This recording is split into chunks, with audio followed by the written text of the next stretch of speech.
40 ans, tu refuses de foutre le camp. Aujourd'hui, nous demandons la vigilance de la population. Si tu nous laisses dans la merde, oh là là, oh là là. Quitte le pouvoir, je te dis quitte le pouvoir. Quitte le pouvoir, je te dis quitte le pouvoir. Voilà, mesdames et messieurs, très chers téléspectateurs, bonsoir chez vous. Eh bien, vous avez compris qu'il s'agit de votre émission chérie, l'émission Temps de vérité, une émission socio-politique. Aujourd'hui, chers téléspectateurs, en tout cas l'actualité l'oblige, nous allons en tout cas parler sur un sujet, une réflexion ou je dirais un sujet qui fait couler beaucoup d'encre et de salive. Y a-t-il un complot contre l'ex-district de la Lukaya? Et s'il y a réellement un complot, nous allons en savoir un peu plus dans cette émission. Mais nous avons quand même des sous-thèmes. On va parler aussi sur les élections des gouverneurs et vice-gouverneurs du 29 avril 2024 dans la province du Congo central. Comment se sont déroulées ces élections et quelle est la position de nos invités sur ces plateaux? Guy Bandou et les contentieux électoraux. Et comme vous le savez, Grace Bilolo l'avait emporté sur Guy Bandou Nungidi, 23 contre 16 voix et une voix contre Robert Nyondo. Y a-t-il un complot contre la district de Lukaya? Nous allons parler sur la district de Lukaya qui, il semble qu'elle est absente dans différents postes de direction dans notre province. Déclaration des fils et filles de la Lukaya, on va en savoir un peu plus. Est-ce que ces filles se sont finalement levées pour parler? La campagne de déstabilisation des filles et filles de la Lukaya par les ennemis et de la cohésion provinciale. Et pour en parler, nous avons invité pour vous ces deux hommes, en tout cas qui ne sont pas du tout nouveaux dans cette émission. L'un d'eux, c'est un habitué de cette émission Temps de vérité, il est juste à côté de moi. C'est monsieur Adamson Komba, il est administrateur de l'ASBEL. Je suis Lukaya. Salut monsieur l'administrateur. Salut mon frère. Sondons les Écritures. Est-ce que vous êtes prêt aujourd'hui à nous dire la vérité? Rien que la vérité. Rien que la vérité. À côté de M. Adamson Komba, nous avons M. Gelor Bamba. Il est notable de la Lukaya. Salut, cher frère. Oui, salut, monsieur Sondon. Est-ce que vous aussi, vous allez en tout cas nous dire la vérité? Rien que la vérité. Alors, rien que la vérité. En tout cas, chers téléspectateurs, soyez très à l'aise. Réagissez même, il y a un numéro qui est affiché là-bas. Des réactions nous sont venues de partout parce que les gens veulent connaître la vérité sur ces sujets. Et moi, André Matombe Sondon, je suis appelé à donner mon micro et pourquoi pas ma caméra à toute personne qui veut s'exprimer. Alors, on va mélanger un peu pour que Bandekoba comprenne Makamundenge Yango et Zolekela, la province d'Abisso. Alors, Maman Alikambo Ezali, élection d'abord, il y a gouverneur. Moi, je vous ai vu, monsieur Adamson. Vous allez dire que vous soutenez Moutouna secret Koutezan en côté. Alors, n'ayez pas élection réaction d'abord merci Ndeko pour la question par rapport à l'échéance électorale ou l'équipe. L'élection est bien. Elle est bien. Organisation qui bien et jour à vote pays au bazalaki ba souverain au bazalaki ba électeur ba sali choix na bango o ya moto bango ba moni azalaki le meilleur parmi les candidats il a gagné l'élection il y a le Belaté nous avons maintenant un nouveau gouverneur la province Nabiso à Congo central, son excellence Nkwanga Maswangi Grace Bilolo, il a remporté parce qu'il a été meilleur. Programme naïe, député Balingi Yango, où il y a un présentant qui, les députés, senti que Azalaki Nanipo Asala Nanuana, donc Nana Moni que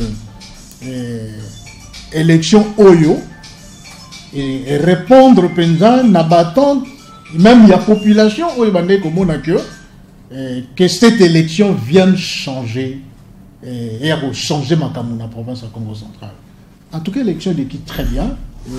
Dengo Lobi, Ngapé Nazalaki Moko, demandé qu'on soutenir parce qu'il faut vous souvenir que Nabitumba Nabiso, il y a Lokaya, c'est ton tour, tous Alakiwana, tous Alima Nabiso, et après, tu présentes qui peut ma candidat Nabiso, tu soutenir qui peut, il faut te soutenir, et il y a un monu que malgré qu'on a perdu les élections, on a perdu les élections, mais il y a la fin du monde, et la compétition, que le meilleur l'emporte. Le meilleur, c'était grâce Bilolo à remporter Yango. Félicitations. On pouvait féliciter et s'aligner parce qu'il n'est pas n'a profité qu'à rappeler n'a frôlé.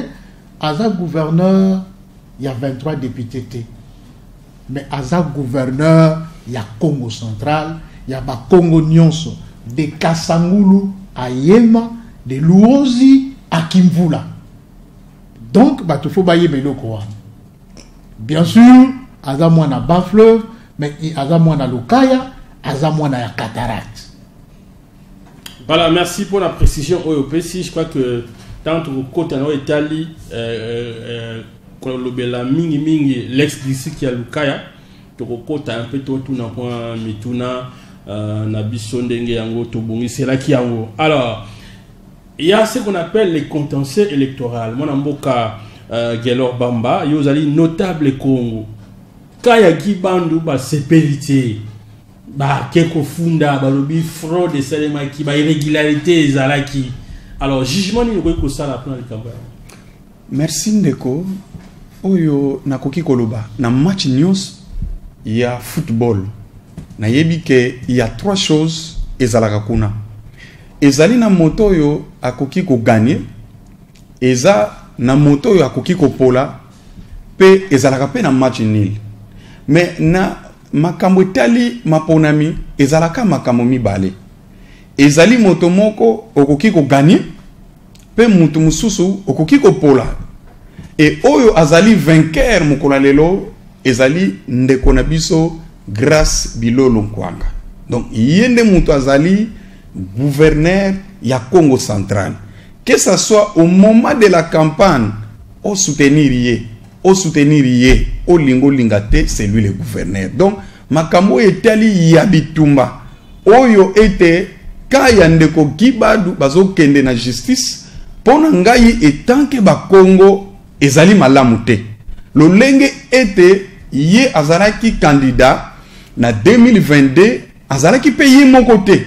Mais lolenge ete ye a gagné ka élection na ndimite ke ezaraki na candidat mususu oyo akendaki kofunda ye. Lolenge te ye azaraki te, lolenge pe akoki pe kotikela ndeko oyo aleki pote ayeba ko sala pote Congo central ekende liboso. Akendaki kofunda parce que akendaki na cour d'appel parce que amonaki que makambo tambolaki malamu te, c'est vrai. Mon amboka Nefertiti Ngudianza oyo abimaki na deuxième il y a qui n'est fondaté. Alors mais en tout cas Diomi Ndongala c'est ça qui fait justice. Oui, ozali na raison kasi akendaki place nini etango bakata ki makambo. Est-ce que akendaki ko continuer sur ko funda te a continuer à quitter à s'arrêter parce que a mona ki ezana ndeko moko a gagné élection. Mais awa soki to landeli na cour d'appel to fundi na conseil d'état pe to fundi. Est-ce que ça malam to ko tonga mboko mukoloni? Voilà, je crois que tozoko baseko ko bana bandeko na biso bandeko makambo yo et comité na niveau il y a conseil d'état et kuna ministère public balobi ezali requête ezali recevable peut fondé. Alors etikalika kabakata makamba ngabakata mokolo ya samedi lelo metoyoki bakokata ngo kaka na poso ezali koya mwana mboka Adamson pona yo Gibandu en plein pouvoir mais azuité jugement ni ko sala ngo est-ce que mérité ngo to ndengeni ndeko échec à Gibandu to yebisaki yango depuis le jour ayambaki biso na résidence officielle tango ayambi bandeko ya dark place wana to yebisai soki olingi olonga ozala awa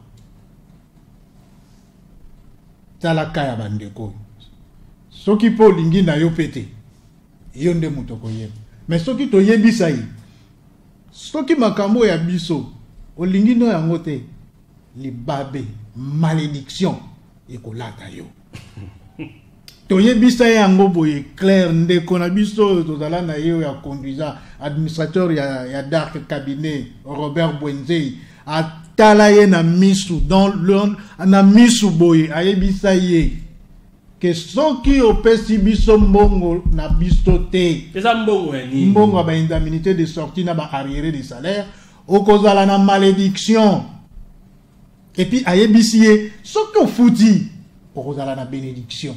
Donc vous pensez que eza pona likambwana ne yango ne sali ke giba ndo azoate gestion la gestion c'était quand même bien non mara mususu pe asali pe ba œuvre mususu o pe zai quand même malamu non ndeko ba œuvre si to mona ba œuvre na province o bato basala ba œuvre ndena moni na nga œuvre ya giba te na puna nanya bani ba chantier inachevé mais tant bazolo ba œuvre tozo tala ba bandeko ne ba gouverneur mususu tozotala ndenge bandeko ne ba gouverneur ba Fifi Masuka ba nani tozotala gouverneur ndenge azosala ndenge bazoko inaugurer yeto inaugurer ni mais Gibandu pe azoki 5 ans mobimba te Gibandu a travaillé juste pour un temps asisi mandat mobimba ya ye moko te ndenge ye moko azoloba soki 18 mois soki 2 ans en 2 ans moins de 2 ans président ya mboka moko kaka ya Afrika wa na 4 mois.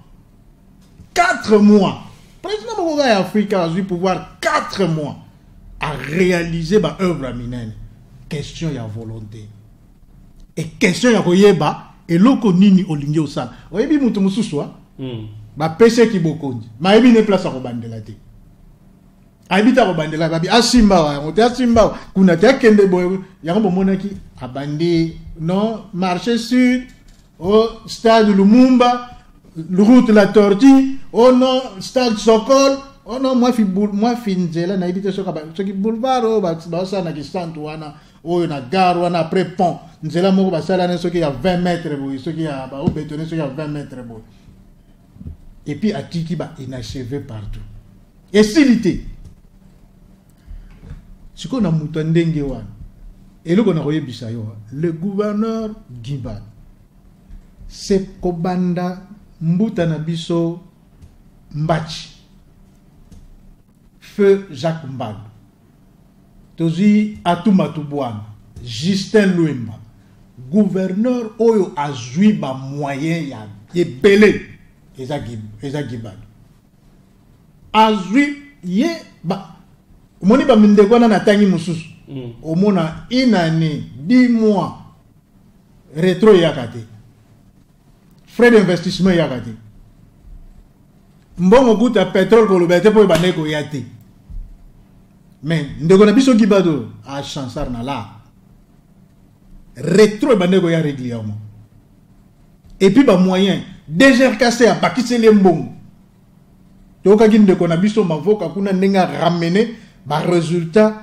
de 4 milliards et comité ba 11 milliards lelo ya mbongo ebele tozi pe mbongo pétrole pe komiko ya kana tana ye papa la tortue zoko aussi ça te 1 kilomètre marché sud des aussi la te stade wana éléphant blanc et melaka voilà merci na moi 6 millions na biso pe azwa rapport à 6 stade wana et le ce qui explication na ngwe zande alors dossier eza bazo benga ngo contentieux électoral il se pourrait que l'élection ezala annulée ozomona te que mona mboka wana se ba annulé ba élection pe ba bandeli bino boboye bino molakela ke mabe mais azonga susu ko kamba biso ndeko nazana nga grand électeur de mais na oyebi biso mona élection wana ata ba bandelongo 100 fois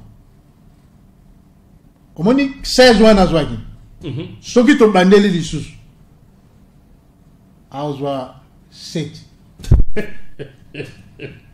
azwa 7 voix possible et vous risquez que le gouverneur a en place ça le gouverneur va voter a commis grâce Bilolo aux 23 no baxi 9 ko longo côté na au baxi ça commis na ba tranquille 32 Guibandou a kokoka sous ce lot. Ah, nous allons comprendre de te. Bon, par contre, on suit un OP. Élection, mon nom noir sur blanc, poli, na papa. Kwendange. Akende. Population boya qui nangoye. Azo forcé nature. Azo forcé, papa. Ataba bandeli élection oyo 1000 fois.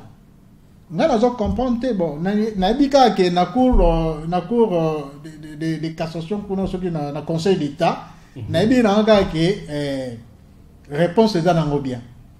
Bien côté naie. Réponse est bien. Côté Giban. De côté du peuple. Réponse est ça. Café Tikwenda. Donc il y a zokene. Voilà, merci beaucoup, Bandeko Moussou Balobi. Les dossiers Guibandou est déjà conjugué au passé. Est-ce que Bazan a raison? Est-ce que Bazan a tort?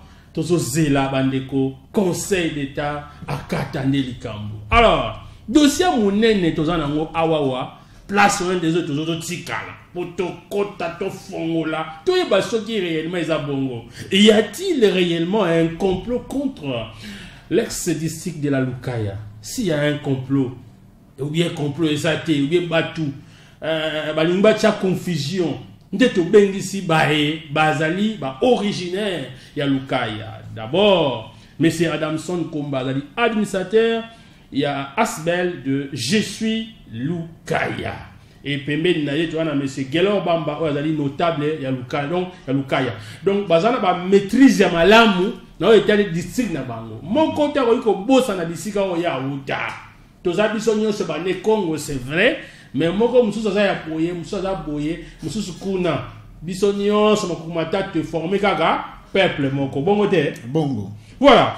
Alors pour la likambo yango balobi, il semble que na ba poste Moussou na Congo central awa bino Bozate. Est-ce que ça n'est pas un peu moins?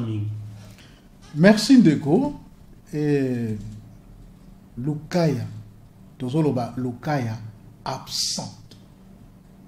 Absente n'a pas poste de direction ya province. Liboso Tomonaga géopolitique et à la respecter. Ça signifie que Tomesana na Congo nabiso. Et que, parce que tant balobito kabwana, tolobite, biso tozalaka mika miamboa. Leki la kumosi, vumukila kumosi. Biso topona na biso unité na biso. Toza na trois ensemble na biso tobenga kango makuku matatu. Oyo bakoko batike la biso. Et makuku matatu balobi, soki les trois makuku e fandite, nzungwe kote le mate. Maintenant, le lot, tout ce monde a dit coucou moko ezate. Ezate na masolo. Tout ce poste au Tokabolak. Gouverneur Nabiso Azamuta Bafleuve. Vice-gouverneur Nabiso Azamuta Katarak. Président et assemblée Nabiso Azamuta Katarak. Mutaluka Yazate. Na habitude d'habitude to mesana ceux qui wana qui gouverneur Bafle va gouverneur Cataract soit azu qui vice gouverneur ou bien qui président assemblée ceux qui azu vice gouverneur président assemblée ils na ekena Lukaya ou bien ceux qui Lukaya non non peut to acter ndeko complot oyo tozomona bambule umili et ça complot près de 25 ans et ça complot plus de 25 ans hein Lukaya ni gouverneur ni vice-gouverneur et to se contenta kana présidence ermogo et assemblée et ya kapana biso to silisa rangote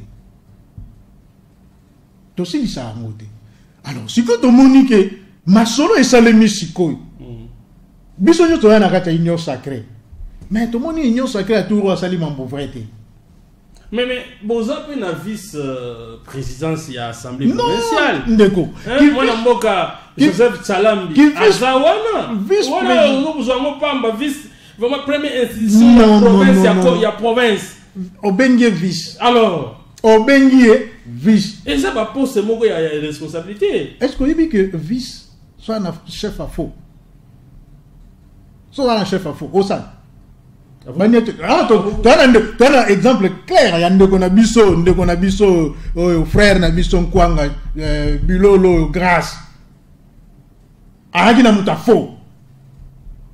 Faux, non, vous voulez dire que Nan Baokunda, Joseph Salam n'est pas à Papi Mantezo, l'honorable Papi Mantezo, c'est ce que vous voulez dire.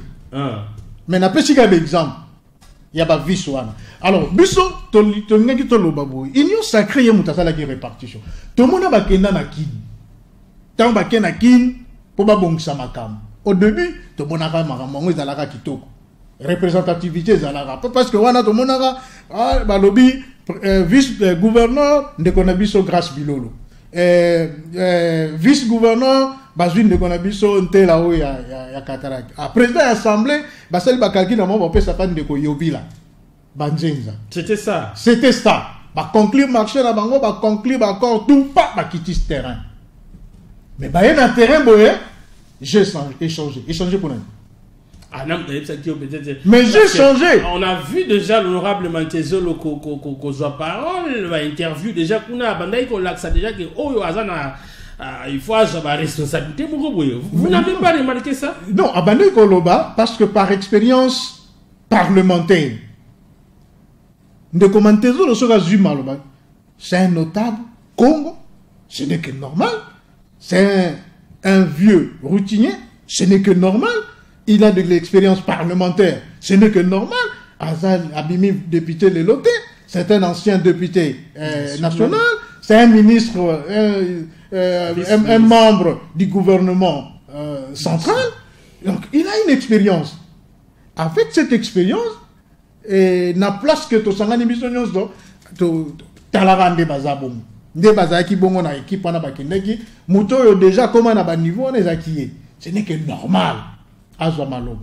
Mais tant que qui m'a solo, alors tu es boye, ma solo s'est sur le terrain, tu as été. Tu as dit, ok, tu as zoki. Et ça, il nous passe. Et ça, il se passe. Tu as zoki et ça, il se passe. Tu as ça la deuil, na biso. Mais la deuil, on a tu as ça là. Mais tu as comprendre que c'est là où ils ont révolté Bissot. Et là, on peut saluer Bissot Passi, Tomoni, président Nabiso, il y a assemblée Nabiso. Parce que Tomona qui, tant qu'on commis on a tolobi, ok, ndeko toyebi, toyebi makasi naï. Donc, ce qui est aussi gouverneur, Mogo Aroya, Kuna Poya, Rochaba, Banane, a coûté un béton, a coûté un mur. Parce que l'Assemblée, déjà, tout est mur. Moutomo va avoir facilité. Mais après, tu peux constater, mais de quoi ça boué, mais Abeti Bisso sous massage. Ça, c'est une habitude. Abeti Bisso massage, tu dis, oh. Ça, c'est une. Ah oui. Atangi Bafle, Atangi Grand Cataract. Azubiso Luka et à côté de la Grande Cataracte. Donc, on a peut-être à jouer diplomatie. On a mis Mikola à Barabou. On a mis Mikola à quoi? Ah, bah, t'es na quoi été na glissé. Ah, bah, na quoi été na glissé. Mais Mikola à quoi? Mais à quoi? Ah, bien, na quoi été na glissé. Yahweh a ça na glissé. Et ça, il nous passe. Ça, il se passe. Tu dis, oh, ma camoine na Grande Cataracte, tu vis dans mon cas là. Tu comme à 3. Comme secteur, il y a grand cataracte, il y a cataracte. Et ça là, il peut passer. Tout le monde a dit qu'on a besoin. Tout le monde a qui est? Non, tout le monde était pas à la kin. Ok. Tout le monde a. Et le moment il fallait que le monde ait déjà. Non, tout le monde a dit qu'on a apprécié tes malembe. Parce que tant qu'on a dit qu'on a dossier na bisogno. Il a fait des démonstrations dans l'Assemblée, il a expliqué en Italie, district. D'ailleurs, aujourd'hui, on parle peu de district. Hein? Non. Ndeko. Même pas, on ne parle pas de district. Administrativement. Mais ce que nous devons savoir, c'est difficile d'effacer ce qui se trouve dans nos têtes. Nous savons que pourquoi nous disons que nous sommes les trois ensemble? Pourquoi? C'est parce que c'est déjà dans la tête, on sait que la province était subdivisée en trois. Administrativement, aujourd'hui, ça n'existe pas, mais dans nos têtes, c'est pas aujourd'hui. Peut-être il faut attendre les enfants. Alors, raison pour laquelle il y a ce qui me découvre. Bon, il y a tout le monde ailleurs. Tout le monde ailleurs, parce que Tobi, Tobi, pas de ça, il se passe. Tobi, oh, à Bossali, berceau ya Congo. Tobi, berceau à Congo. Mais c'est le cas. Le lot de l'Obara Congo indépendant. Congo indépendant. Et où t'as? Attends, nous sommes autant à l'eau, autant à bisoter. Mais indépendance de où t'as na Lukaya. Et où t'as na Madimba. Un fils de la Lukaya. Ya Madimba à Lobi Te. Aïbisi Mundele. Comment on a Edmond Zezanland. Aïbisi Mundele. Papa. Biso to lingi indépendance na biso to boyi susu bino boya rabo lo bate abia turo biso to lingi to kabwana na biso bino na biso to kabwana biso to lingi biso to zo rien na mboka na biso en créant un parti politique le premier au Congo la BACO et biso to bi que indépendance au Congo c'est pas à travers la BACO donc ndeko na biso pa bossa na gege biso za berceau de l'humanité alors wana ya la masolo ya yena biso on va revenir vers vous. Parce que les copains à l'oba qui moi kala a begape koloba. Alors, mon amboka Gelor Bamba aux notables. Et ça là qui ont dengenini. Bah élection ango, comme on a été bateau bazaï classé, ata mutumoko ya ex district ya Lukaya, à l'état quitté dans niveau ya élection gouverneur et puis ni même vice gouverneur.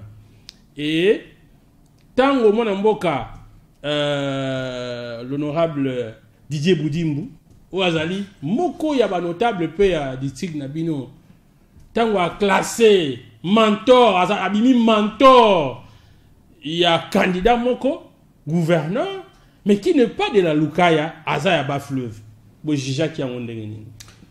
Merci beaucoup pour Naliloba au Pesibiso Yaliboso na koloba na zongi kaka na histoire ya Congo. Histoire à Congo, tango Mutanzezanlandu asali abako, akokaki pe kozala candidat président de la République. Mais azui Mutakasavubu azalaki na Baflev acheye.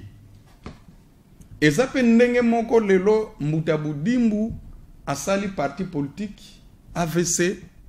Mais tango ekomi moment ya kotia gouverneur Azui Ndekonkwanga Bilolo à place. En quelque sorte, pour moi, Nakoko Kapenza Kolobate Kezamabe, to Ezamalam. Mais, Otokoki Kozonga, Ezali, plus de 25 ans, Lukaya Azwaka, ni gouverneur, ni vice-gouverneur. Ezala qui, grâce, dans ton moniete, Ndekwa Lukaya sali parti politique, et nzela parti politique oyo ezwa ki pe ba député belé. Tolobia cette fois-ci Lukaya koki kozwa grâce pour être à Kamba 5 ans oyo province. Je sais que parti AVC c'est un parti national. Ezali parti à Lukaya te, ezali national ou bien de konabiso budimbu azane libre ya kopona muto ya lingi.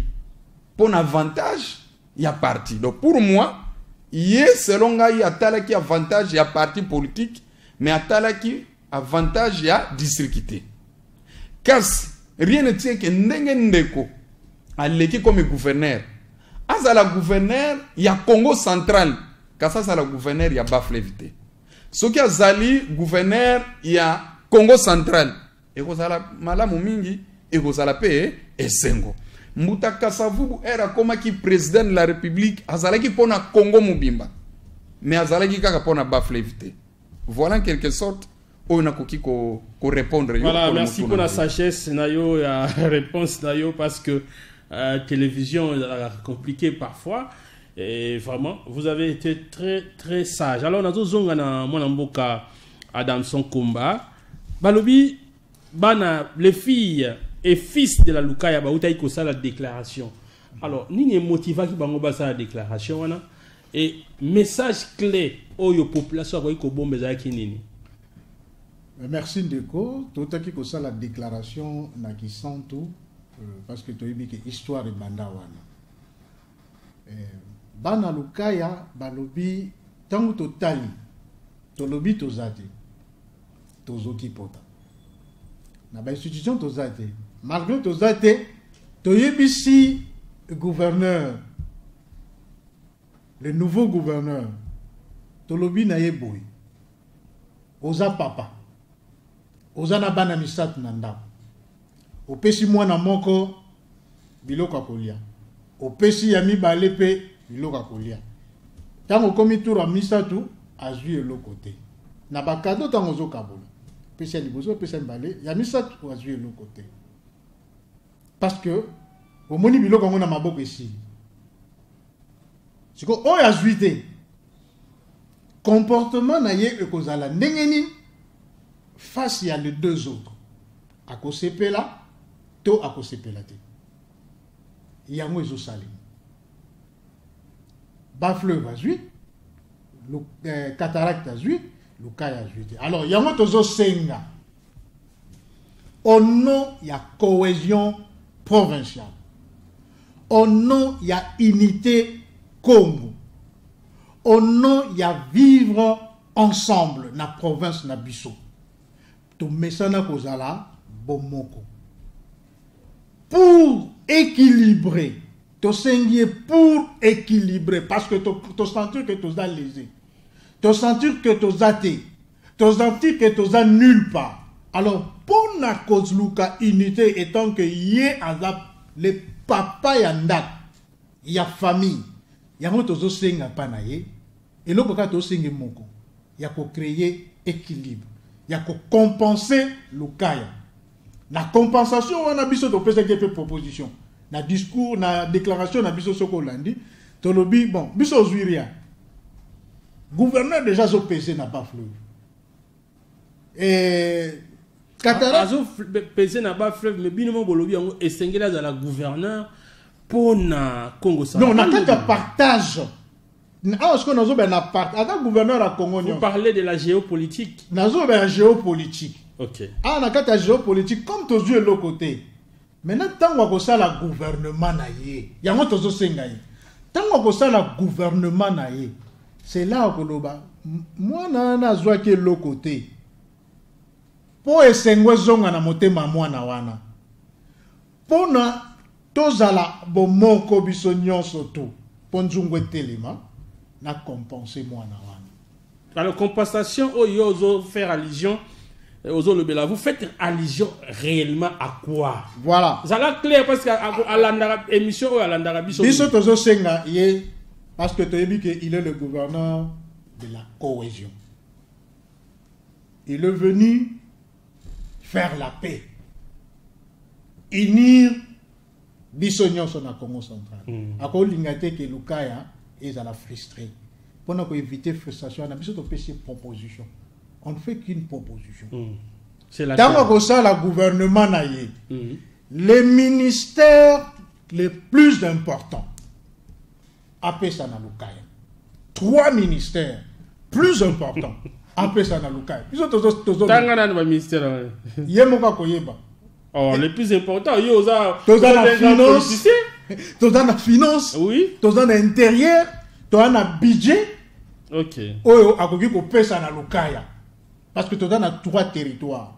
Donc même si. Allez-y. En dehors le 3. Eh, monsieur Soupé. Équilibre. Parce que chaque territoire a un ministère, non? Ok. Chaque territoire, même dans le fleuve, chaque territoire a un ministère. En dehors, il y a les 3.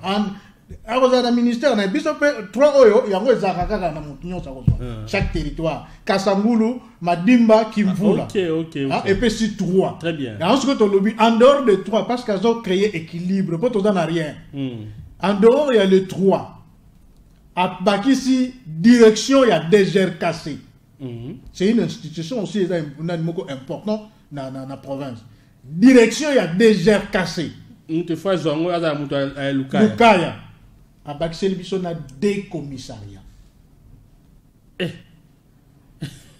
À ce moment, à créer équilibre et compenser place de Ngakitos Villa, qui est présidence et assemblée, ou bien place de Ngakitos Villa, qui est vice-gouverneur. Et compenser. Mais vous avez un vice-présidence et assemblée. Et même de l'autre côté, vice-président et assemblée, et dans l'autre côté. Il y a un côté. Il y a ce qui, l'honorable Papi Mantezo, la femme du Wana, Abelina a été. En bonne santé. Voilà, merci. Le message est passé. En tout cas, vraiment, on va insister là-dessus. Je crois que le message est comme il déjà Bakonzi Bazo Landabiso. Alors, on revient à M. Gelor Bamba. Makambo, et ça, Kidi Awa, Batouba Zoloba, Batouba Zolo, Tideba message. Il y a même qui ont appelé. Alors, Balobi, il paraît qu'il y a une campagne. Il y a déstabilisation, il y a filles et fils, il y a Lukaya. Ennemi Moko Bazali, il y a solo to Lukuta. Ndeko Sondo, c'est vrai. Il faut que prouver un mot. C'est vrai. Pour nanin nazolo ba c'est vrai. Na mutuna wana, on dirait na bandai ko zelango. Oh. Et yé la tangai. Donc d'abord na zong selo maton ndengo tuningai. Merci beaucoup. Omoni tangu ndeko azotanga ba poste importante o ba ko pesa na Lukaya. D'abord, net na direction ya DGRKC Uzawana. Ndeko kibandu apesa na mwana Lukaya. Mbuta Richard Mavoka. Azali DG ya Direction Générale des Recettes du Congo Central. DGRKC Ansig. Azawana. Mais pour le moment, na kuki koloba, soki na tali réseaux sociaux. Aza mpete. Tout le temps, bazo finga ye trop d'insilité a yibi a saliboy a zongsiboy. N'engende kwa ute koloba akuta ki budget nango ezala ye combien? Lelo ezana combien DGRKC? Ngana sala akuna te hein? Na sala akuna te. Na liaka ngape mbongo ya DGRKC. Nyoso wana ezaka campagne moko bona ko déstabiliser bana ya Lukaya. Ndenge to zaboye na minute oyo comme mwana Lukaya na minute oyo o akoyi zala na fonction ezaka mbuta Richard Mavoka. Mais nyonso wana eza pona nini pona ko kitsaye alonga place wana pote bacha o bango balingi non biloko wana eza malamu te si réellement toza bana ya tata moko mama moko batika muta Mavoka avanda wana nakutana na yete mais akomona itanke ndeko ya Lukaya bazo finga endenge wana ça me fait mal eza lokola na ndako ozo mona tata na yo bazo finga ye mwana bino Lukaya akotaka boloko e balobi susu na era Jacques Mbadu balongola ka ye donc bino bana Lukaya basala na bango n'importe quoi bino boya na télévision boya okotela bango nakoki koloba boye c'est normal nakoki koloba boye ndeko ngana koloba bango eza lokuta omoni soki ba biso ne Kongo na Kintandu balobaka mwana nzunzu sediani ngudiani ugunzolanga mwana azana courage mingi na lingala lingi koloba moto alingaka yezaka tata pe na mama na ye moto yo aza tata na ote mama na te kolinga yote akolinga kaka ko diaboliser parce que soki batiki yo ko kende musika ko emerger nde ba biloko bazo sala ka pona ba muta Mavoka ono balongola ka ye basala ka ye boy donc soki ozo sala mabe il faut ka navan non makambo wana même akokanga l'état prouva ki yango ke ezaki lukuta ba bengisa ye devant ya ba député bango moko bazongisa ye jeter là na assemblée mukolo ba bengisa ka ye balobane zonga na parce que biloko ba prouva ke ezaki lukuta. Et pourquoi ça va toujours continuer? Voilà, merci. C'est pas bien. Merci beaucoup, Mwana Mboka Gelor Bamba, notable de la Lukaya, toujours continuer, c'est qu'on continue. Alors, Bino Boleba Pesa Bino, 3 ministères, Mobimba Yamakas, ministère, il y a finance, il y a intérieur, il y a budget, Pesa Bino sous direction, il y a DGRKC, et il y a des commissariats. Mwana Mboka, Adamson, vous avez dit que ça c'est demandé plus au nouveau gouverneur du Congo central. Est-ce que vous avez réfléchi pour nous bimisa maramwana? Oui. Nous avons na ba qualité te, mutu mususu do il faut kaka ba le bano oh il faut kaka tela zo yango. Balobi bo bunda neko bunda bitumba. Donc dire bozo la bozo rêver. Ba Lukaya. Ndeko Sondo na chama mukie cette place nani à lobby. nalandaki ndeko moko na réseaux sociaux oyo soki kasa soki Jean-Thomas Kasa alobi babiloko moko azo fustiger ndeko Mavoka na plateau oyo ndeko Mavoka nasi banda koma DG ya déjà cassé hein soko kuta na boy nasi na kuta nika une fois na mona ye to pesa mbote une fois donc on azoloba je ne parle pas que na ko défendre mais nazo défendre moi na lukaya kile makilo eza na nzoto na ye ya lukaya yango eza na nzoto na nga lukaya yango pe eza na makila ya bato eza na ba fleuve baza pe na nanga cataracte non oui la province oui mais eza na ba germe ya lukaya oyo muta ba fleuve baza na ngoti ba germe ba fleuve biloko wana oyebike bato mususu ba s'il vous plaît ozo continuer na yo oyebike bato mususu ba toto benga ba ne Congo mais baza bato originaire ya province ya Congo central mais du fait que bafana awa baumeli awa babaleli awa ba mususu pe aza originaire ya Congo central mais abotami pe awa mais ce sont nos frères. Non. C'est ce genre de discours. Faut pas bêta. Mais tant que nous sommes germes. Non, il y a différent. Il y a personne qui tourne. Alors, bah non. Napona qui Congo central comme deuxième province. Alors, bah deuxième province. Autour bande on a biso ba luba bazao. Ba Swahili, Bangala. Alors, biso que deuxième province nanga Napona. Pas premier. Alors, bah première, deuxième. Ngape mukono kene na fandi na na bafle wabi oyo deuxième district nanga. Alors, ye aleki awa alobi mambo bele mais ye moko soki to zongeli mambo mususu. Oyo alobaki ngana zo mi poser question. Ta oyo nyonso bazalaki awa na Giban. Na Mavoka. Alobaki yango te ponani. A dénoncer ki babiloko na te ponani. Ta oyo nyonso to zalaki. Azelai kaka na suka. En plus na vérifier qui histoire na ye passe à la prison oyebi musala neni ko finga ba konzi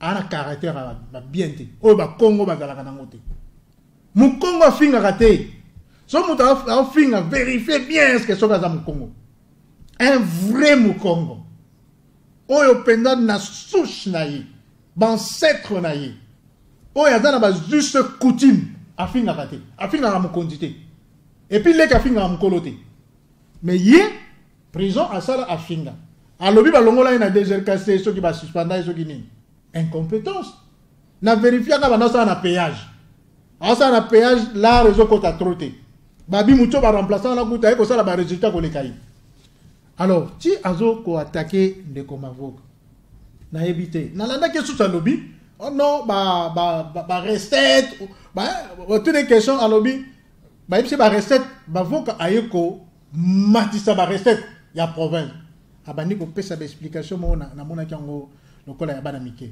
mutoyo lelo na lana na ototanga na ba article moko correct ba wuti na ministère ya finance atinde ki enquête moko na ki correct na tangi correct na CTR bazo félicité Musala oyo Mavoka asali na DGRKC.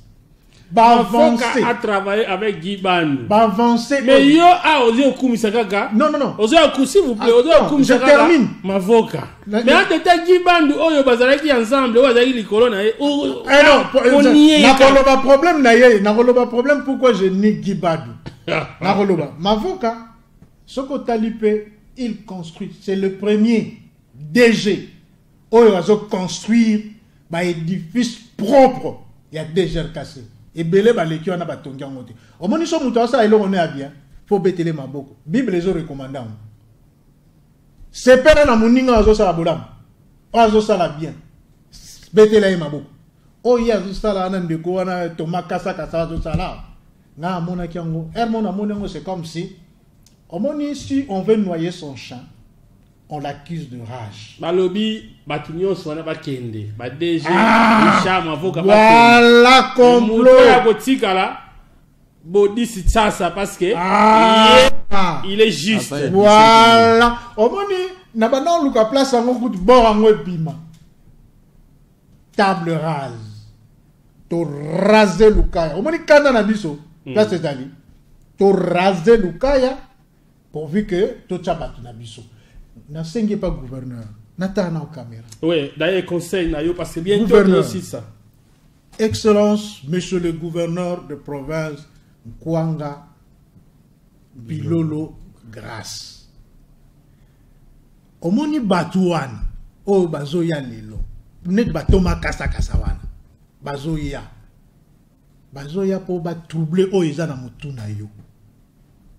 Zala ndengo zali. Sala makamuno lobaki na discours na yo. Zala l'église au milieu du village. Zala papa ya bana nyonso ya Congo central. Kolanda bato yo te, ba discours oyo non, faut kolongola muta Lukaya ocha muta ba fleuve. Te. Yo oye. En termes de compétences, na ebiso Lukaya, il y a des compétences. To prouver la province.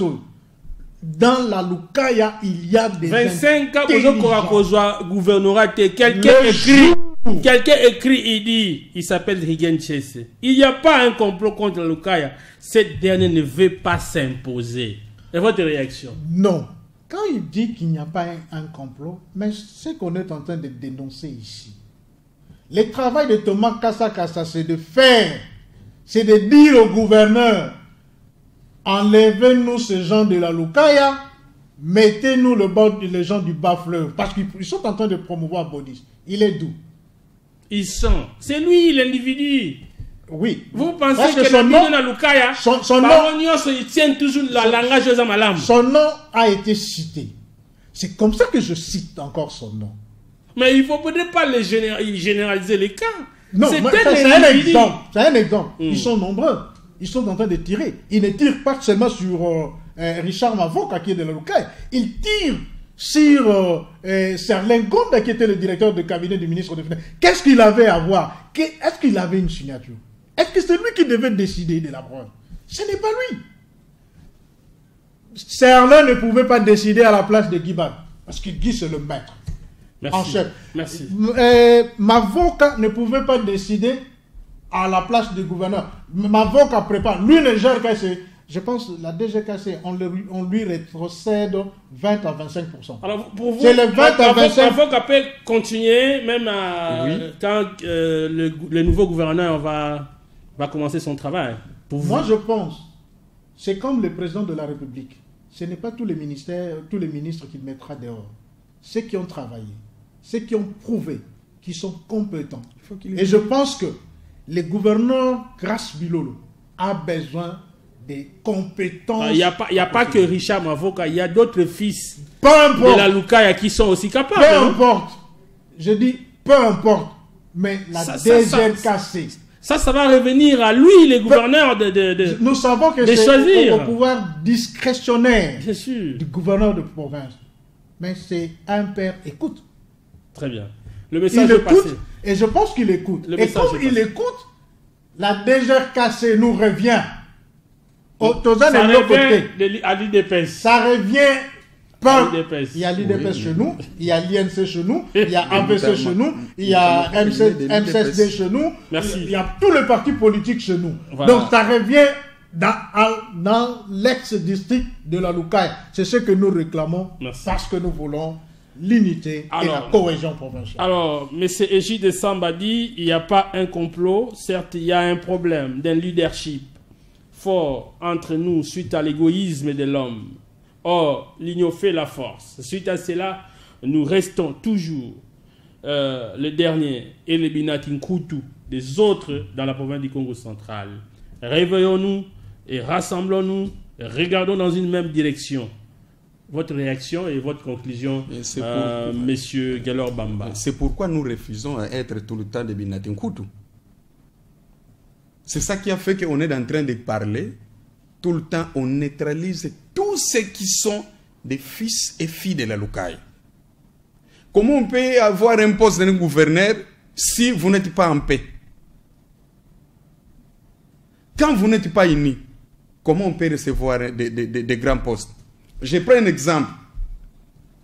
Dans le mandat passé, il y a chef de l'État. Après ça qui peut ministère na Congo central. Luka azwaki combien? Azwaki combien? Baflev azwaki combien? Cataract azwaki combien de postes ministériels? Et Luka azwaki combien? Si tu continues kaka ndenge wana, yango wana tozo senga. Ezala pe na niveau national, ngena profiter. Na papa ya ekolo mubimba. Fumwansi, chef de l'État. Papa ya bana. Fachi Beton. Na manda oyo, opesi biso mukongo, mama Judith Ntuluka. Akamba, gouvernement. Bokanisa pe, luka ya ezala na kata gouvernement wana. Merci. Et na niveau ya province, to sengi ete ya liboso biwela bitumba ezala te na bitumba moye to tonga province ezate.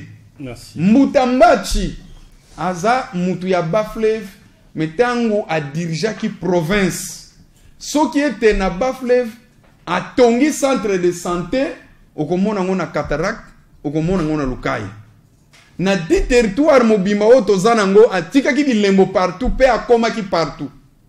C'est pourquoi peto sengi nandeko na biso ya biso moko mwana nsi mwana bwala panja betu grâce bilolo azala vraiment tata kasi na province pe akanisa biso na ba poso tozo senga et puis ya ko senga lisusu tozo senga ou direction ya DGRKC.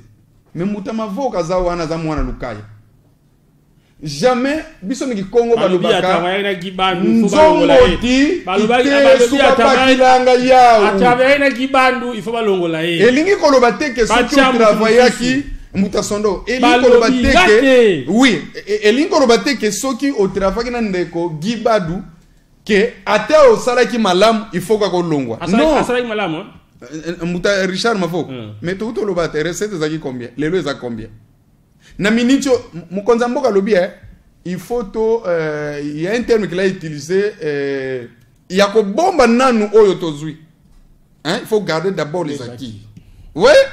Lelo mutama voka azotonga soko kena kimpesi okemona bâtiment saliwana. Lelo soko ke na kisante. Soko ye ana matadi. Lelo bolongola mutuana botel sumususu. Est-ce que mutuana bakocha lelo akozana image wana abongisa? DG Richard solo li bien.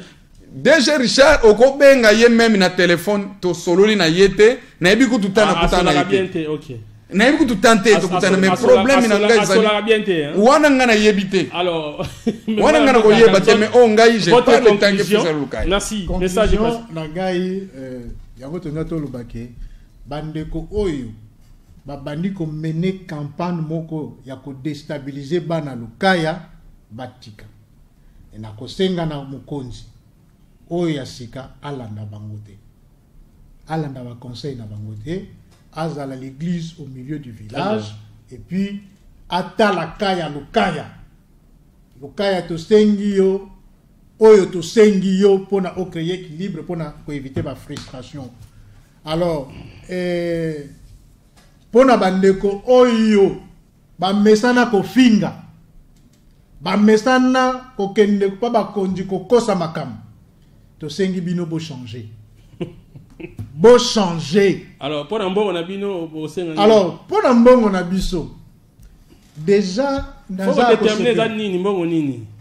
Excellence rapidement monsieur le gouverneur de province Grâce Bilolo biso bana dark cabinet to sengi yo tango zokota beta kaka biloko ya fait Jacques Mbadu beta kaka biloko ya Jacques Mbadu na début tango fait Jacques Mbadu akoti abandaki nano na kolongola ba nyongo po atika la pepele omoni so za na nyongo oza kilo pose la pepele. Merci. Libérer ba nyongo na biso et puis biso da indemnité de sortie biso da oyo tozozela ba indemnité de sortie na biso tozozela ba arriéré de salaire na biso et puis soko libérer biso pesi biso toza pembe na yo to ko accompagner ba compétence ezali.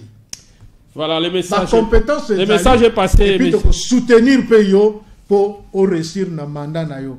Ba voilà. Bazomona ko réussir te.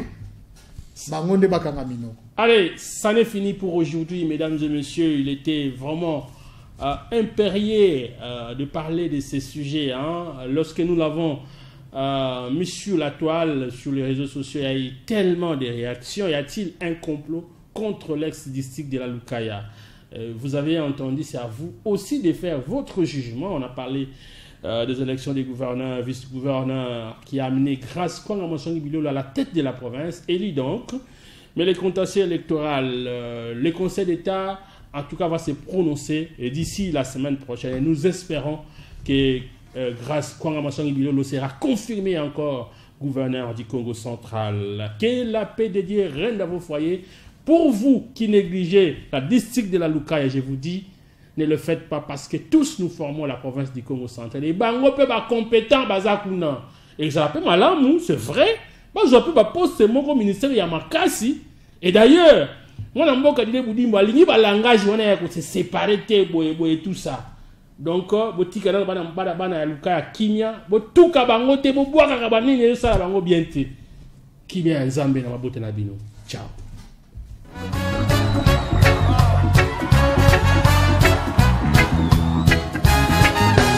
J'ai de la pouvoir,